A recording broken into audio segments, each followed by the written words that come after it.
Thank you for joining us today for our discussion about risks and opportunities with Iran's new government under their new president, Mr. Pezeshkian.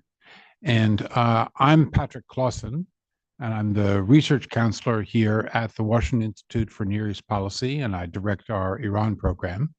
And I'm joined by two excellent analysts of Iran.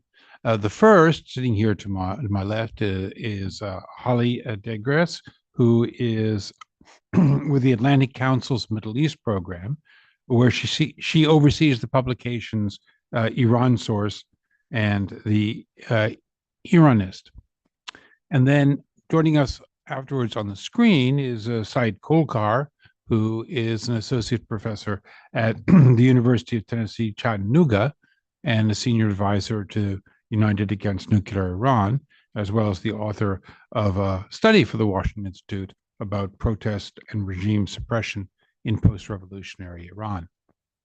So first we'll have the three speakers, me and the two speakers, that is, and then we'll take your questions.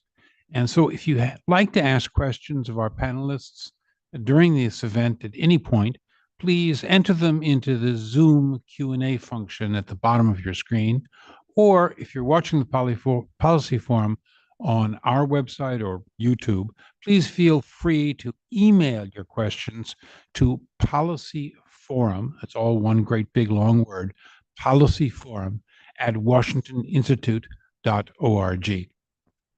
With that, let me say a few words about how Mr. Pezeshkian won. And if we could have the first slide, please.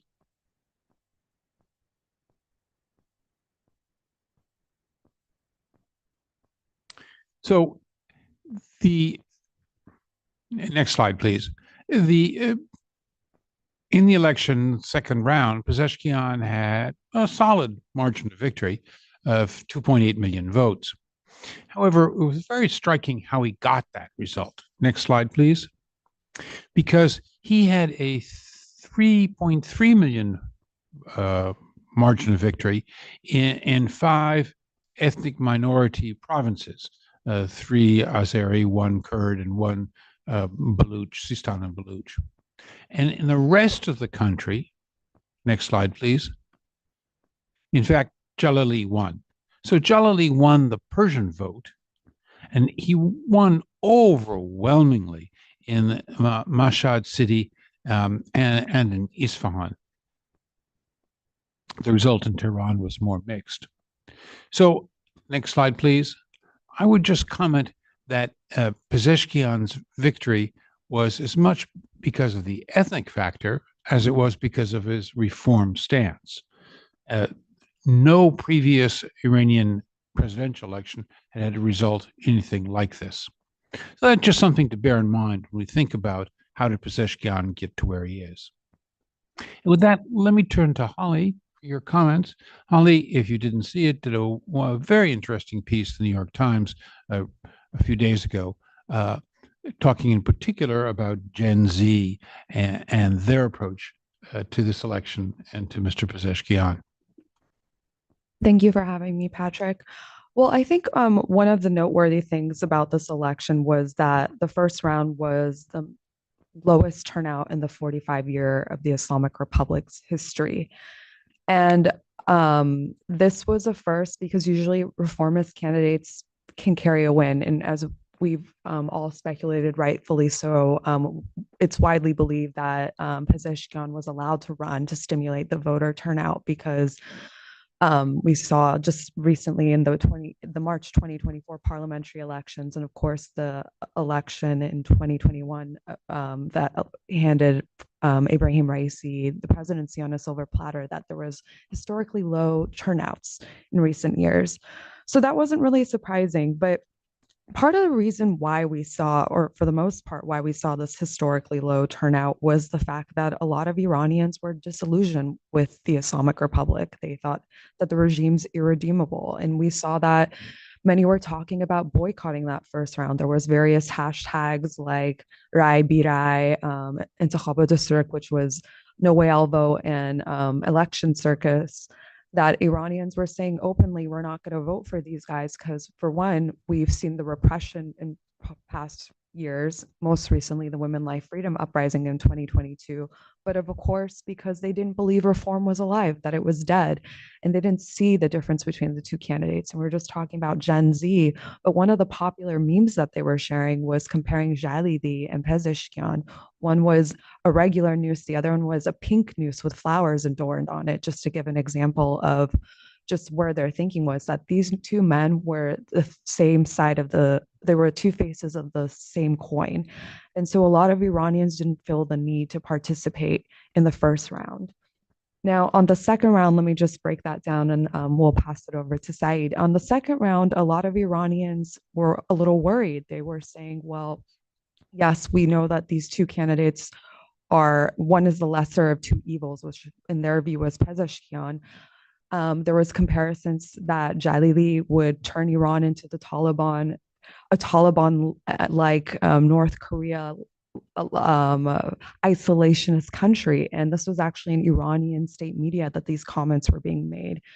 And so there was this fear that if they didn't go out and vote, they were going to actually make their situation on the ground worse. Not that we're going to see real big reforms or changes under Pezeshkian, but they just knew that if they didn't partake and they allowed Jalili to have the second round and win, that their lives were about to get a lot worse than it already was. And so one of the other hashtags that circulated at the time was Aqaliyat Kha'in, or treacherous minority. And it was people like activist collective 1500 Tasvir, or 1500 images, that were saying you are part of the treacherous minority that are going to give the Islamic Republic your vote. You should not be voting. And we saw people like journalists and political activists Kayvan Samimi decide to vote in the second round, whereas separately, one of his counterparts said from Avian prison and addressed Kayvan specifically, quote, in situations where you should have stood by the people, you stood in the shoes of the oppressors and became an obstacle in the path of liberation.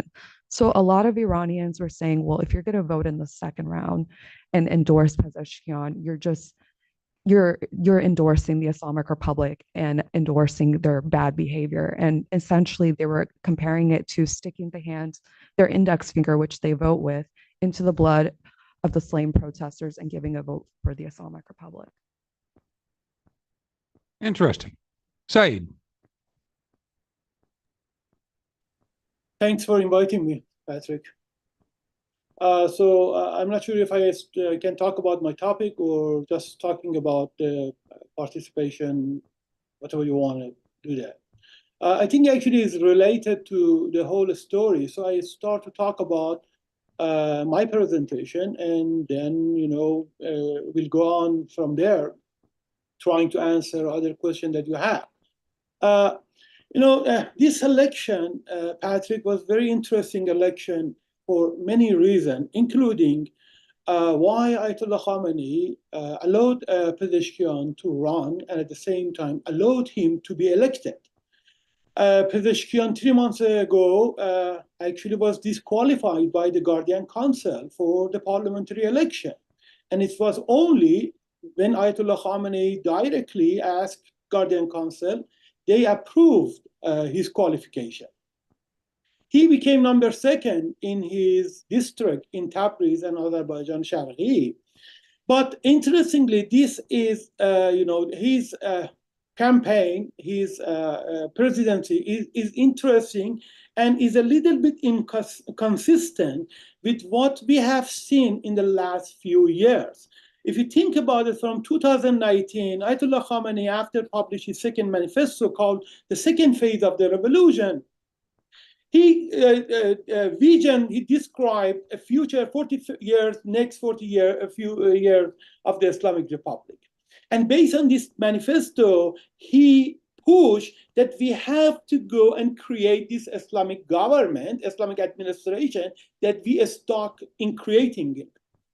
He brought Parliament 2020 and 2024. He manipulated the presidential election in 2021. Raisi came after Ali Larijani was disqualified.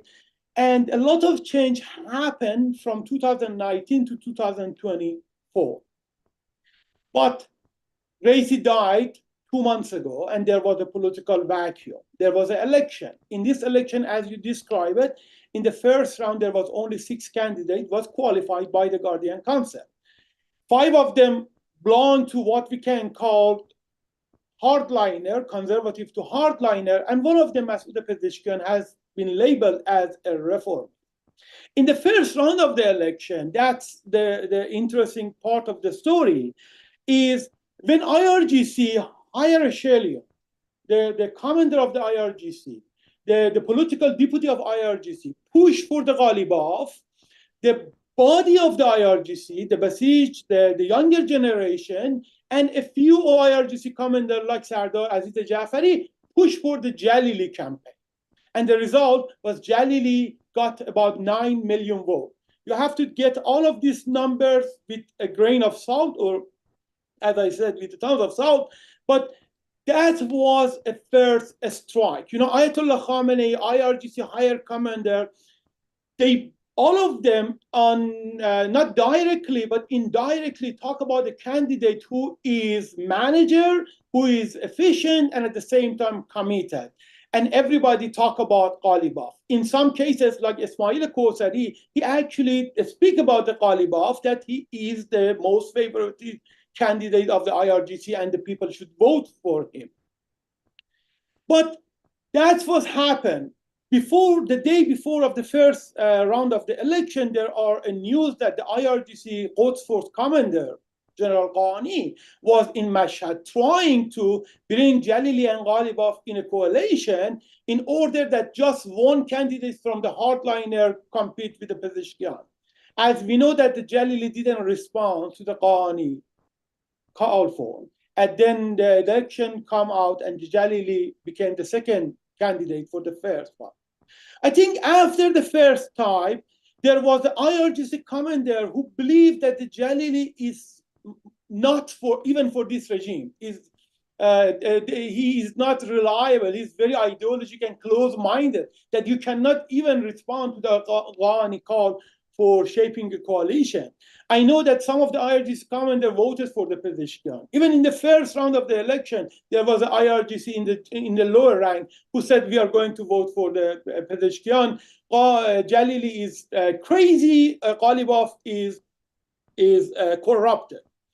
In the second phase of the election, Pezeshkian was able, as Holly and you explained it, to mobilize some people out of the fear, some people out of the ethnic motivation to come and vote for Pezeshkian. Pezeshkian later thanks Ayatollah Khamenei for protecting the right. What does that mean? He knows that it was possible to vote can change on behalf of the Jalili, but Khamenei protect him. To answer the question about the challenge and the possibilities and opportunities of the Masoud Pezeshkian government, I think we have to focus on 4 different factors. The first one is Pezeshkian himself, his political vision, his personality, his background. The second is his administration, what kind of administration he's going to shape. The third is the position of the presidency in the Islamic Republic political structure. And the last factor that we shouldn't overlook is the international context. Masoud Pezeshkian was able to run and able to compete mostly because his obedience to Ayatollah Khamenei. From the beginning, he said, I'm here to implement the Ayatollah Khamenei and the Islamic Republic big major policy. I'm not going to change anything. I'm just here to do it better job. Whenever the student criticized Ayatollah Khamenei at the universities, he said, I love Ayatollah Khamenei, you have to respect that. Masoud Pezeshkian personality, from the time that he was a soldier, fought in Iran-Iraq war, and gradually after that he became to the politics, was always obedient to the leaders. So that's important.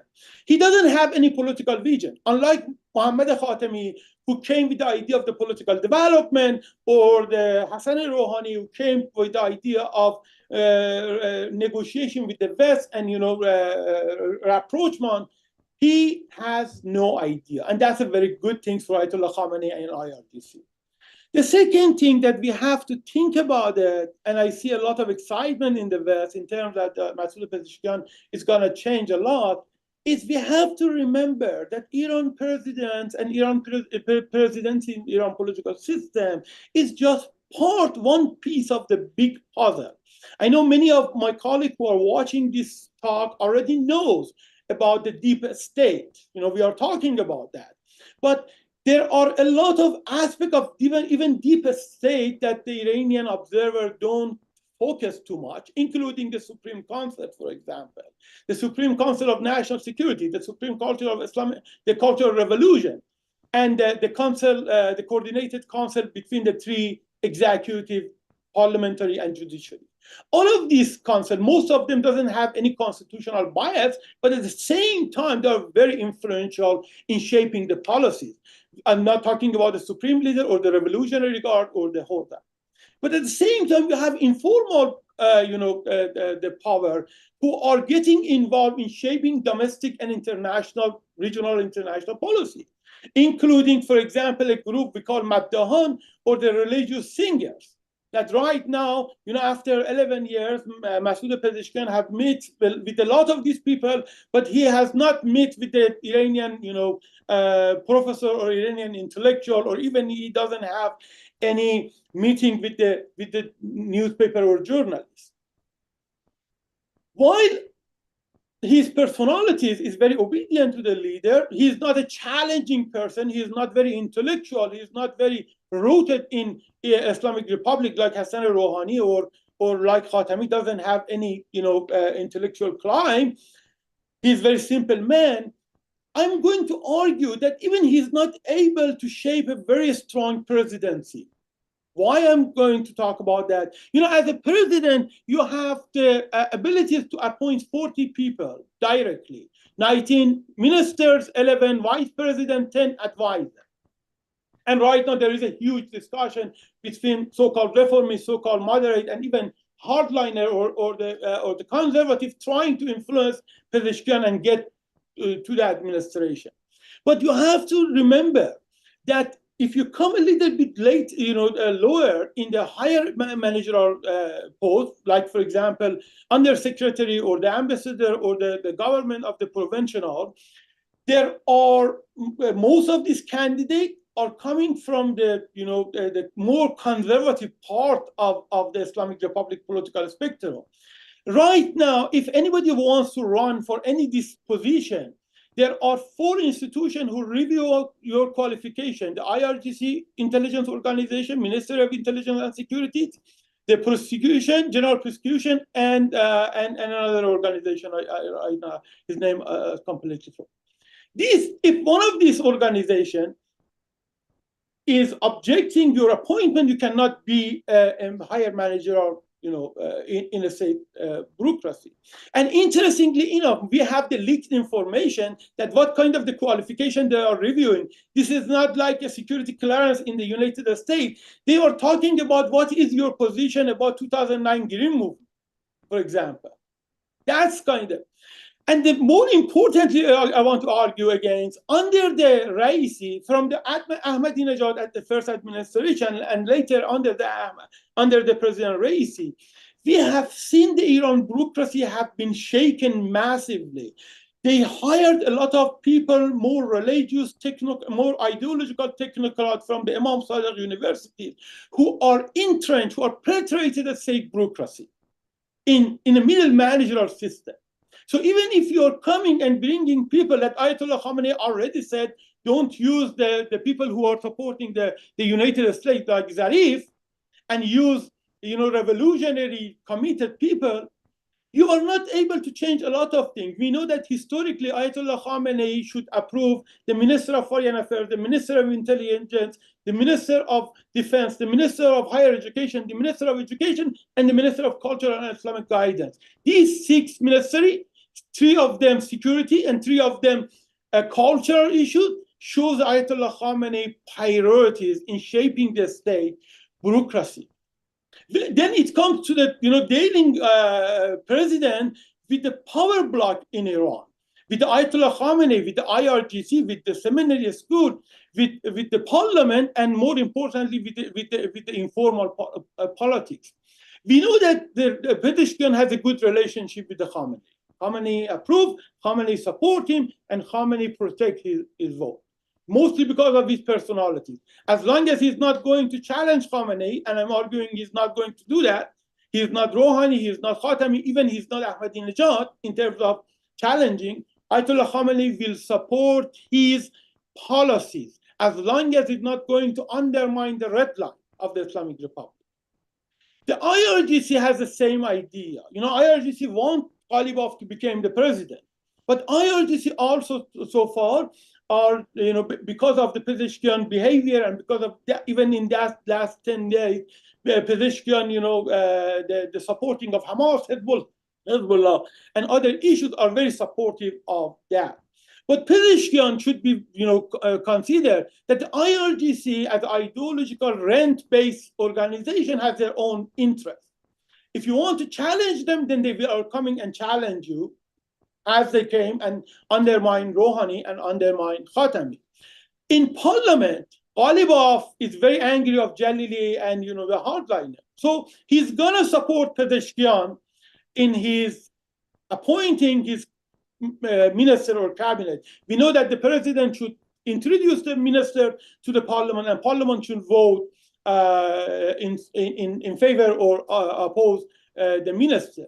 In my opinion, inside of the parliament, there will be a challenge between the Paidari group, between the hardliner supporting of Jalili and the Ghalibaf trying to calm down everything and trying to shape his administration. As far as Ayatollah Khamenei and IRGC are still supporting Pezeshkian, I don't think Pezeshkian has a very difficult moment to get his cabinet approved. Maybe one or two, but most of the cabinet will approve very, very easily. Pezeshkian also has a very good relationship with the Hausa, with the most part of the Hausa, because Iranian seminary school has actually pushed from the ideological to the post-ideological, seminary. For 43 years, there are a lot of secularization debate in the last slide, and I will stop here. Pezeshkian has a conundrum or puzzle that has any Iranian president has, and he is coming and he's getting the vote from the post-ideological masses, as Gen Z that Holly talk about it. They are tired, they are scared of Jalili, they just want to have a normal life, so they are going to vote for them. That's a social constituency of the Pezeshkian. But at the same time, Pezeshkian have to respond to the more ideological elite that can stop him or stop his plan. The supreme leader, the Revolutionary Guard, the IRGC, even bureaucracy.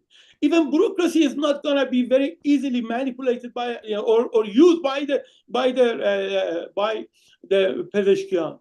On the other hand, these Basiji Hezbollahi Arzeshi people voted massively for the Jalili and his ideological plan. So if you are going to change anything in favor of Gen Z or in favor of in most of the Iranian population, you have already created the enemy of the supreme leader, Revolutionary Guard, and the Basij. It reminds me of this Chinese proverb that Pezeshkian cannot actually catch two rabbits. Either he has to decide to protect the benefit and interest of the ideological, part of the elite, or move toward the society. And as far as we know, because of his personalities, he's not going to do that. So I really think that everybody should lower their expectation from the Pezeshkian, both inside and outside. Maybe that makes them happier. And I will stop here. Thank you.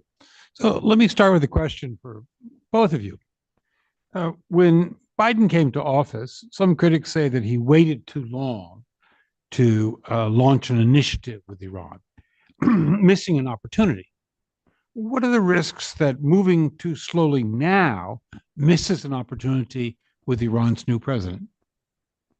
I remember that conversation well, but I think like, look, we shouldn't look to the past to correct our mistakes. I think we should look at the big picture of what's happened since Biden took office. We saw Iran's involvement in the Ukraine war by arming Shahed drones to Russia. We saw the 2022 Women Life Freedom Uprising, and of course, Iran's role in the October 7th terror attacks. And that has really, I think, made a point that, this administration has not had an Iran policy. It's been too busy putting out fires left and right. But in between that, it hasn't actually sat down to think, what is our Iran policy? And to this moment, we really don't know what that is. And I know that now we have the so-called reformist president that will be inaugurated at the end of this month. But I think there's a realization in this administration that you can't just return to the JCPOA. I think that's a widely accepted belief in general. There isn't going to be a JCPOA 2.0 or a revival of the old one. Any kind of deal with Tehran would have to address those other issues, whether it's proxies, ballistic missiles, and of course, human rights. And I don't see that Congress, the diaspora, or even Iranians inside Iran would be accepting of anything less than that. And so I think that's something that the current administration is going to have to grasp with, whether or not they continue to have a second term or not. But that's going to be the reality. Of course, on the Iranian side of things, they've been watching our upcoming presidential election very carefully. They've, according to the New York Times, have been strategizing, thinking about what a Trump administration 2.0 will look like. And I'm assuming wargaming on that basis as well. And so I just can't imagine them wanting to even sit down for any serious talks until they see what happens with the outcome of the US presidential election come November. So I wouldn't even entertain the idea of anything serious for the time being. Saeid, if I can ask you a question. You described many different pressures on Pezeshkian and the complex interplay of forces at work. To what extent is Pezeshkian going to concern himself with foreign affairs? Or, by contrast, is he going to spend nearly all of his efforts on domestic issues and domestic problems? Interestingly, when you compare him with the Khatami and Rouhani, Khatami, the whole idea was starting from the political development and from there get to the economic development. And from Rouhani, the first thing was trying to solve Iran foreign and regional problem and then trying to build upon that.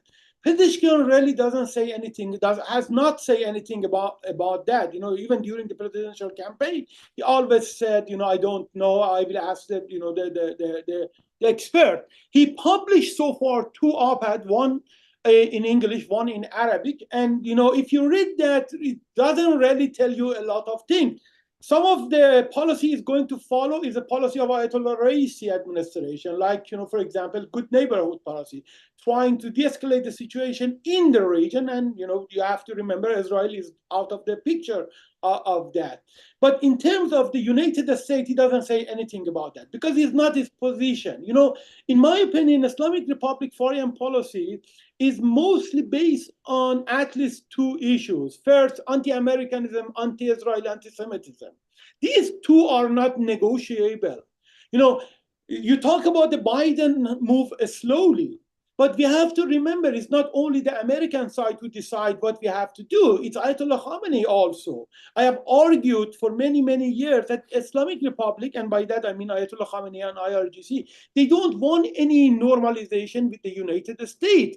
They want the GCPOA, they want the Iran nuclear deal, they want the sanction to remove, but they don't want to normalize the situation with the United States. And that's why never they discuss about reopening of the U.S. embassy in Iran. In my humble opinion, Pezeshkian is not going to get involved in many of these major policy shaping. In relationship with Afghanistan, yes, but in terms of the United States, no. That's a policy will shape other places. Pezeshkian has voice, but it's only one voice among of the lot of other voices, like the Supreme Leader, Revolutionary Guard, Supreme National Security Council, and etc. What I'm as Holly correctly said, I don't think they are going to move until the November election in the United States for any, strong and meaningful negotiation. But even after that, I really don't think they want to have benefit from this relationship, including removing the sanction, without getting engaged meaningfully with the United States. So you made reference to how the supreme leader plays an important role in deciding many policy issues. So, Holly, what role do you think that Pezeshkian is likely to play in the event that there needs to be a new supreme leader, in the event that Khamenei, who's not a young man, in the event that he passes on? Well, we've hit home on this earlier, is that the supreme leader is the key decision maker of the Islamic Republic. And a president is, in the words of former president, reformist President Mohammad Khatami, is no more than a footman. So that should give you a sense that they don't really play a big role in the Islamic Republic. They obviously improved diplomatic relations. We saw just in the they engaged diplomatically in Arab Gulf neighbors. And we, of course, saw Raisi himself just the day of his helicopter crash was in Azerbaijan, which there's been a lot of tensions between Iran and Azerbaijan in recent months that resulted in their embassy briefly closing and actually reopening this week that they had inaugurated a dam together. So while they do have this symbolic role, president, and in this case, Pezeshkian, I don't see Pezeshkian playing a key role in that decision. Of course, Ayatollah Ali Khamenei has thought through extensively about the Islamic Republic postmortem. He's come up with what he called an Islamic Revolution 2.0. And he's really tried hard to bring in hardline and pious, but relatively young leaders in the country to take on these key roles. Of course, now we have this new exception with Pezeshkian, but as we unpacked earlier, a lot of that had to do with bringing legitimacy and kind of tapping into different changes on the ground, respective with the recent protests in the past few years. So I don't see Pezeshkian really playing a role with Iran's nuclear program, ballistic missiles, relationships with proxies, because that all, of course, all falls under the guise of the supreme leader and the IRGC. And of course, there will be no change in ideology under this current president. And I think just to hit home on that last bit, he does address Khamenei by exalted supreme leader, which is actually not normal for reformist politicians. So I think that really hones in on the fact of how favored he is by Khamenei and how he sees his relationship with Khamenei.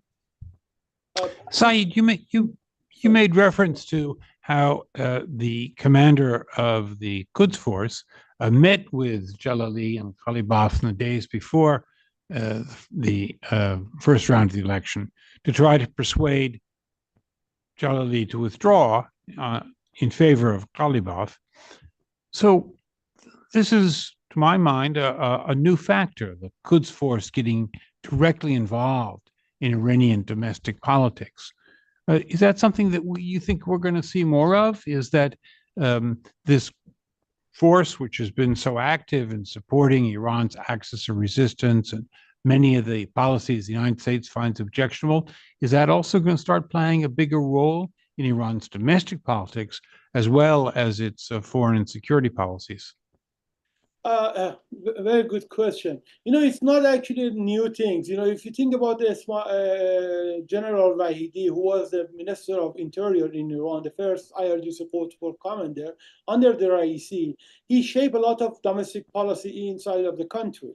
In terms of the election, Ghani and the Hajizadeh, the IRGC commander of Air Force, he also very strongly support Ghalibaf. Both of them coming from, the network that Ghalibaf has. Ghani is from the Mashhad connection. Ghani is an old friend of Ghalibaf who fought in the same, division. I'm not sure, to be honest, as the IRGC Quds Force became, as a group or as an institution, became more involved in domestic politics, but the individual like the Vahidi, like Ghani, and even Qasem Soleimani have played always an important role in trying to shape the policy that they supported. Ghalibaf was accused by the Sardar Aziz Jafari that he is supporting IRGC Quds Force and Qasem Soleimani. And of course, even there was accusation that Ghalibaf is stealing from the Qasem Soleimani money. But this is more financial network of Ghalibaf, Qasem Soleimani, and Ghani behind the sea. I don't know about the IRGC also as an institution. I want to add something to your question from the succession also. The Assembly of Experts that they are actually responsible to appoint the next supreme leader. The election was 3 months ago, and out of 88, 2 have been died, Ayatollah Raisi and Ayatollah Hashemzadeh from Azerbaijan. 86 still are in place. Both of these are coming from the hardline. Behind the Assembly of Experts is the IRGC who are protecting these clergies and their network. President has only one rule. If the supreme leader died, until the Assembly of Experts appoint the next supreme leader, there will be a provincial council consisted of president, the head of judiciary, and one of the grand ayatollah of the guardian council. And that's only took the place for a few hours to Assembly of Experts appoint the next supreme leader. So I really don't think, as I said, the Pezeshkian presidency will, change anything in the game of the succession. So, Holly, could you talk about what do you think are the prospects if there's going to be new rounds of protests in Iran? Are we going to see a revival of the kind of protests that we saw in 2022, or for that matter, the gasoline protests of 2019, or Iran's had a whole series of mass protest movements. Is that something that we should anticipate is going to happen under Pezeshkian? And if it does, in the previous rounds of protests, Khamenei was quick to blame the hand of the West, and especially the United States, as being behind these protests. Would that be his approach this time as well? Well, the trajectory since, I would say, December 2017, January 2018 protests, which were at the time considered the largest in terms of geography since the 1979 revolution, it suggests that, yes, this is ongoing. And why? Because systemic mismanagement, corruption, and repression has not been addressed. And while I know that there's this chatter of so-called reform in Iran under Pezeshkian, even though he hasn't even made any concrete promises, he's talked about, quote, standing against the so-called morality and online censorship rules, and called for, quote, constructive relationships with the West. These are really simple things that really don't address the key issues that Iranians are unhappy with, and it's the status quo. And we've heard things like اصلاح طلب و اصولگرا دیگه تمام ماجرا, or reformist hardliners, the game is over, meaning that they don't see the difference between these two factions or camps within the Islamic Republic. So I expect that these protests are ongoing. I know that there's some skepticism in Washington that just because they don't see mass numbers in the streets in Iran, like they did during Women Life Freedom, for example. But I think day in and day out, Iranians are protesting in various ways, whether they're not abiding by mandatory hijab rules, they're doing graffiti, they're chanting from the rooftops of their homes. So I would say that these are ongoing acts of civil disobedience. And if anything, the fact that Iranians boycotted the first round of election, that itself was an act of civil disobedience. And I think we shouldn't ignore that or take that lightly at all. They were signaling not just to the Islamic Republic, but to the international community that they don't want this regime. Now, on the topics of protests in the future and Khamenei blaming the West, Khamenei will always find a scapegoat, regardless of whether the United States decides to voice support for democracy and human rights in Iran, or be silent on it. They will always find a way or mean to blame the West and say that it's some sort of CIA MI6 velvet revolution that's on the brink inside of Iran. And that's exactly what we saw some of the high-ranking officials under the Raisi administration, like the late Foreign Minister Abdullahian, kind of framed the protests in itself. So I wouldn't say that these protests are done. Yes, there's hopelessness on the ground. Some Iranians are really frustrated that things are not changing. They're disappointed with us in the West. They're looking at why the European Union and UK have not designated the IRGC. Now Canada just recently did, but how much of a difference it would have made to those protests in those moments if there were symbolic gestures like that, if there was more unity and vocal and messaging, lockstep messaging with your Western countries on what's happening in Iran. So I think there was a lot of opportunity that was lost, but it doesn't mean that it can't be gained in the future when these protests do kick off again. So that was opportunities. Now I'd like to ask a question about risks.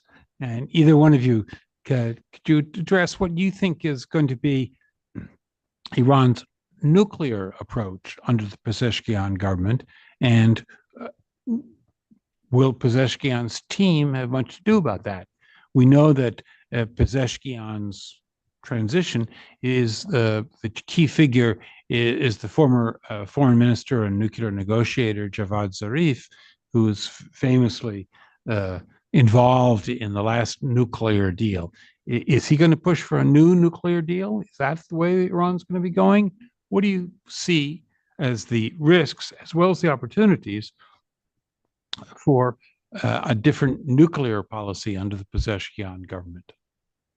Iran nuclear program, in my opinion, regardless of which administration is in power, will continue. We know that the most active area of the Iran nuclear program was during the Khatami, as the evidence we have from the intelligence bodies. Under the Rouhanis continue, and then they signed a nuclear deal, and then the President Trump withdraw from that. And what will continue in the next, I think, is not in the hand of the president. It's what Ayatollah Khamenei wants.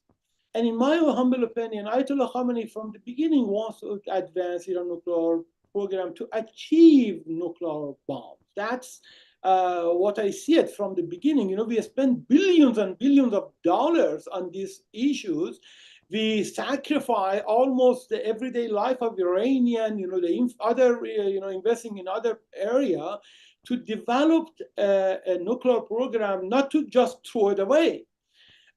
If the pressure is like 2009 economic pressure that are polarizing the Islamic Republic will push for short remedies, trying to sign another deal with the United States. If the pressure is not very strong, I think they will continue their work on developing the whole nuclear cycle. From the beginning, Ayatollah Khamenei has a very interesting concept that I want to use it, and he used it in many cases. He usually used the concept of rail gozari, or putting the rail track. He believes that if we put the rail track, no matter who is the driver of that train, will go where we want to go. Who will put this track is Ayatollah Khamenei and his office and the IRGC commander in general. You see at the Pezeshkian or Rouhani or Ahmadinejad or Raisi as a driver of this track. If the pressure continues or gets worse right now, we know that there are not too much pressure on the Islamic Republic. They are selling oil much easier compared to the past. And they really don't need the negotiation very strongly. If the next administration put the more pressure, I think that will convince the Islamic Republic, unlike all of this propaganda, that the pressure doesn't let us change our policies. The only things that change Islamic Republic policies is pressure from outside. That was the pressure from Obama in 2009 to 2012 that Ayatollah Khamenei come to this realization, then we need to do something. If this pressure continues, I'm sure they are coming back with a new team, trying to reach a new agreement. Although, again, I have emphasis that this agreement does not mean that Ayatollah Khamenei is going to leave his plan to create the whole nuclear cycle. So, Holly, another risk with Iran, of course, has been its support for the axis of resistance. And we heard from Saeid about how there's been 2 op-eds written by Pezeshkian since his election victory. And in both of them, he had words to address about his support for the policies of the axis of resistance, like Hezbollah and Lebanon in particular. What do you foresee as a Pezeshkian government's approach on these matters? Well, I think one of the big stories that came out after his election victory was that General Secretary Nasrallah of Hezbollah had written him a congratulatory letter, and he had thanked Nasrallah for this letter and had said that their policy was not going to change with the Axis resistance. And just unpacking some of the 2 letters you talked about, one being published in the Tehran Times and the other in Qatar-based Al Arabi Al Jadid. It seems that, as I think it was Saeid that said earlier, that there's this discontinuity of Raisi's policy, which is that Iran sees the world multipolarly. They recognize China and Russia. Actually, he said this in his piece that they consistently stood by us during challenging times. And I think that the proxies being the crown jewel of the Islamic Republic, in essence, many ways, that these policies will not change. And this is just going to be continuity through and through. And if anybody thinks otherwise, I think it's naive, unfortunately. Another question for you, Saeid. So you outlined how there's many different power centers in Iran, and they don't necessarily get along very well. To what extent do you think that we're going to see under the Pezeshkian government a sort of unity of effort? Many people commented when Raisi was president that there seemed to be more unity among the different parts of the Iranian government and less of the kind of squabbles and infighting that we'd seen in some previous governments. Are we going to see a return to that kind of squabbling? And if so, what kind of impact is that going to have on Iran's behavior abroad? My prediction, based on the personality of Pezeshkian and what we are so far we are seeing, I think the Pezeshkian administration will be one of the most esteemless, administration in the post-revolutionary. Is not gonna challenge anything dramatically. It's trying to make everybody happy, to make IRGC happy, to make the Iranian happy, to make the economic businessman happy. It's not gonna work because in Iran the rent distributed based on the ideology, or if you're ideologic, or at least pretend to be ideologic, you receive the rent. This rent from the very basic quota at the universities to the billions-dollar contract. Okay? This trying to make everybody happy, they're trying to not be conflictual about anything. In the short term, it's continued, but gradually he has to decide. Right now, one of the problems in Iran is the price of the gas should increase. Any administration who come to the power because of the budget, lack of the money in the budget, financial crisis, they have to increase the gas prices. And if Pezeshkian wants to do that, he will completely undermine his social constituency. The people who revolt and protest in 2019 when the price of the oil under the Rouhani increased. If he's not going to do that, he is not able to finance and oil other branch like security and militaries. I think Pezeshkian tried to create a very low-profile administration, but gradually this tension between not only the hardliner and Pezeshkian, quote-unquote moderate, between inside of the moderate and reformists, between the different oligarch in Iran, between the Karbashi network, between the Marashi network, between all of these families who have their own network and interest, which gradually will come up. Even right now, before the cabinet is introduced, we can see a lot of tension between the people who try to push their candidate into the Pezeshkian cabinet. I really don't think this is a durable situation. Pezeshkian is gonna make a decision, and in my humble opinion, he will move toward IRGC and the Ayatollah Khamenei, supreme leader, because of his background and personalities. And then the tension will drop domestically, but at the same time, the possibility of the protest, as Holly said, will increase. And we have not to forget that one of the most brutal suppression in Iran history in 2019 was under the Rouhani. Under the Rouhani, in less than 3 days, 1,500 people at least have been killed. Under the Raisi, for 6 months, about 700 people have been killed during the Mahsa Amini protests. They blinded 1,000 people. They used other tactics. But one of the brutal repression was under the Rouhani. So when it comes to the regime maintenance and survival, doesn't really matter if the Pezeshkian is in the power or Raisi is in the power. Both will use repression to suppress people. There's an optimistic forecast, if I've heard one. So,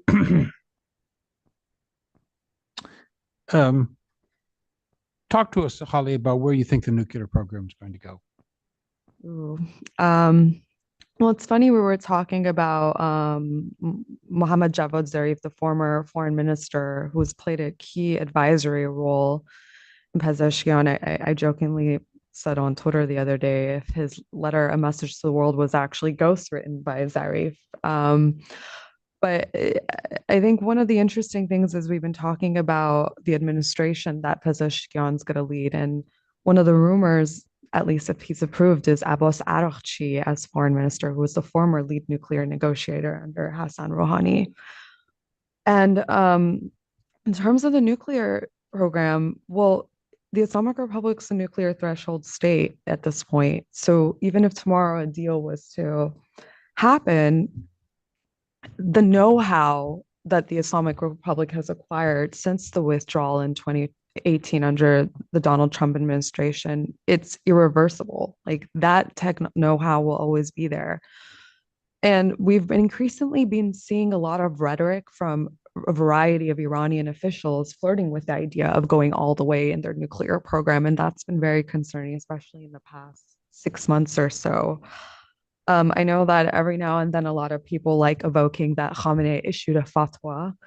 And well, you know, if you actually look at Khamenei's website and look at his speeches and commentary, he's only evoked the word haram 3 times, or forbidden.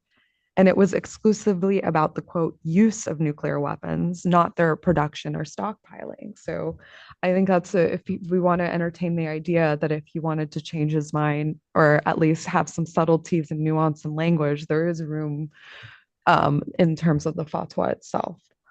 But I'm not very optimistic on the direction the country is going. And, you know, I spent my formative years in Iran, and I was in Iran when Ahmadinejad announced that they were enriching uranium. And I remember the nationalism on the ground, that everything from a pomegranate juice was named nuclear energy.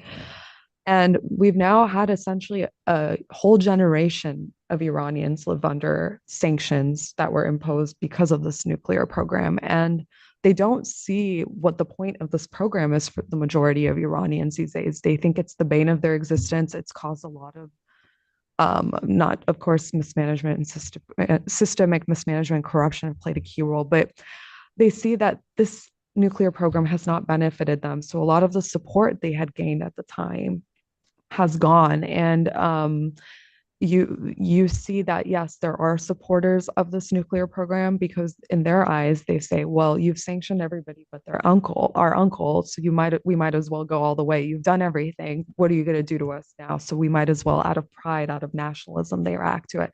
But that's a very small minority, I would say. So I think one of the things that Khamenei looks at is how things played out in Libya and Ukraine, what happened to these countries.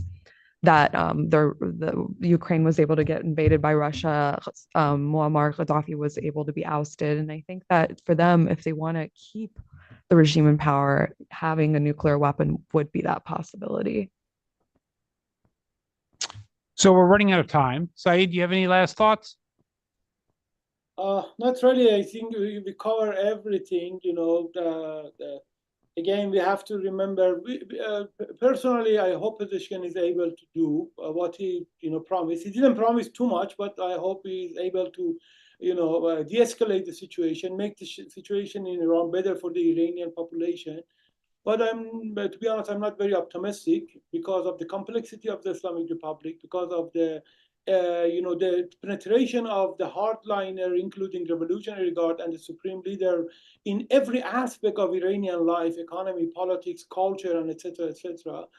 I think we have to wait to see who will be on the administration and what is gonna do. But I'm not very optimistic if I want to summarize it. I think that came through pretty clearly. How about you, Holly? Please end on an optimistic note.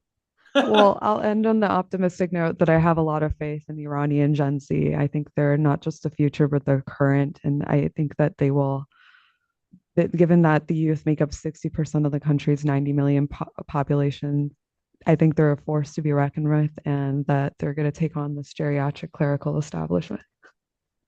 Well, on that upbeat note, that the Islamic Republic may change dramatically despite our short-term forecast of things not being so good. Thank you very much for joining us today.